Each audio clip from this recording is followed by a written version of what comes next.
Welcome back to All This Math. This is Professor Parker, and for today's lesson, we're going to do some geometry, but it's geometry with a little spin on it, right? We're going to talk about spinning the block, right? Because sometimes you got to spin the block. I mean, sometimes it happens, right? What does spin the block mean? You know, you probably know what spin the block means if you're watching this video, but spin the block means, well, let me give you an example. Let's say, you were like 16 and you went to a science camp in the summertime and you met a nice young lady and you start talking to her like during the science camp, and then after the science camp is over, y'all talk a little bit on the phone, y'all are cool, y'all like each other, but nothing materializes, like for whatever reason, or maybe something could materialize, could have materialized, but it didn't. But at any rate, you stop your connection with that person for whatever reason. And then time goes by and then you reconnect with them, right? So let's think about how this relates to geometry and how this relates to circles, right? Because if you're spinning, right, let's imagine we're spinning around a circle, right? So let's say this is circle and we call this circle S, for whatever reason, we'll call it circle S. And let's say that right here is the year 1996. Like I said, let's say you went to a science camp in 1996 in the summertime, a little 2-week, science camp, learned a lot, met some people, had some experiences, did some work with marine biology and, different type of things like that, right? And then, time goes by. Let's say 27 years go by, right? 27 years go by. And then you end up back 27 years later, you're at the year 2023, right? And you reconnect with this young lady, right? You didn't live your life, she didn't live her life, you reconnect and you're like, oh, she's available, you available, So because you spun the block, right, after 27 years, that would make the circumference or the length around this circle 27. Now you notice that the longer the time period between that you take, the longer the time period you take to spin the block, that's gonna make the circle bigger, right? That's gonna make the circle bigger, right? Because if you spin the block after like 2 months, that's a small circle because that's not a lot of time, right? Relatively speaking. So this is gonna be 27. So the length around the circle, I guess I don't need to do that. Let me do it like this. Let me erase that. I'm gonna say capital C, which stands for circumference, is equal to 27 years. So that's the length around the circle, it's 27 years. All right. Now from that information, now we get into the the raw geometry. We can find the radius of this same circle that you spun the block on, the diameter of that same circle, and the area of that same circle, right? Just from that information, the fact that you spun the block after 27 years, right? That actually might be a record. You know what I'm saying? Like, that's a long time, But at any rate, so let's figure out what the radius is. How would I find the radius? So if I know the circumference, let's first write down the formula for the circumference. Now, it's a couple formulas for the circumference. We could say 2 pi r. So I got pi on my t-shirt. Come to the math side, we have pi. You like that? It's funny, right? So them pi day jokes. But anyway, you can say 2 pi r, or you can say pi d, meaning pi times d. D is the diameter. So you can say 2 times pi times the radius to find the circumference, or you could do pi times the diameter, right? Either way to find the circumference. I'm gonna use 2 pi r because I'm trying to find the radius. So I'm gonna say C equals 2 pi r, right? Now, if C equals 2 pi r, I fill in what I know. I know that C is 27 because I spun the block after 27 years, right? So we replace C with 27. And then I write my equal sign, I write my 2. Now for pi, I'm gonna use 3.14. Some people use the fraction 22/7 or 22/7. Some people do that, but I'm rocking with the decimal, 3.14. Pi day, March 14th, right? Now, then I got r out here, and I'm trying to solve for r because I'm trying to find the radius. All right, so first thing I'm gonna do is, I'm gonna do 2 times 3.14. So that's gonna be 6.28, right? Because I just double everything. Double the 3, you get 6. Double the 10, you get 20. Double the 4, you get 8. Just like with money, $3.14 times 2 is $6.28. right? Or it's 100% increase, $6.28. So 27 is equal to 6.28, right? Let me bring my R down. Now I'm trying to solve for R. The way I solve for R is by isolating R on the right side of the equal sign. So that means I got to get rid of 6.28. Now, how do I get rid of 6.28?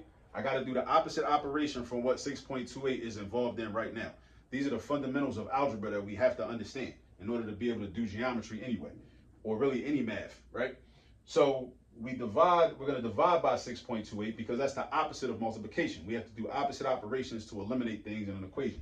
So I'm going to divide by 6.28, but I got to be balanced because algebra is all about balance. So if I do something on the right-hand side, I need to also do the same thing on the left-hand side. So I'm going to go over here and I'm going to divide this by 6.28 over here. So on the right side, I got 6.28 divided by 6.28. That's a 1 and that's a 1. So now I got 1R over 1. Now 1R over 1 is just R. It's just R. 1R divided by 1 is just R. Now over here, I go to my calculator. 27 divided by 6.28, or I go to my notes. I already did this problem. 27 divided by 6.28 is going to be 4.3. 4.3. So that means that the radius, matter of fact, let me use a different color marker. The radius is the length from the center of any circle to the edge of the circle, from the center to the edge, from the center to the edge. That's what the radius is. All right, so the radius is going to be like this. So that's 4.3. So the length from the center to the edge is 4.3. All right, so that's the radius. We just figured that out. Now let's find the diameter. The diameter in any circle is simply equal to the radius times 2. So d, lowercase d, is equal to 2r. 2 times radius, because the radius does the diameter goes like this. It's basically 2 radii put together. So the diameter is a chord, C-H-O-R-D, a chord that goes through a circle and also goes through the center point, right? So it's basically like 2 radii put together, extended from one edge of the circle to the other. Think about like an analog clock, like 3:45 or like 9:15, right? That'll be a diameter. Or 12:30, you know, like 12:30, something like that, or 6 o'clock, you know, that would be a diameter. That's that represents a diameter of a circular analog clock. All right. So the diameter goes from here all the way across, from here all the way across. So all you do is double whatever the radius is. So you should memorize that. You double whatever the radius is. So the radius is 4.3. So that's going to be 2 times 4.3, which is just 8.6. So that's the diameter. Diameter is 8.6. Now, last but not least, what's the area?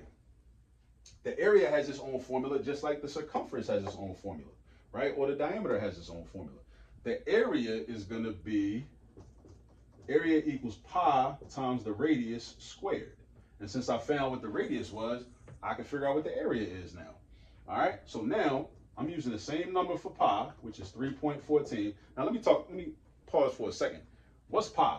Pi represents a ratio. Pi is the ratio between the circumference of any circle and its diameter.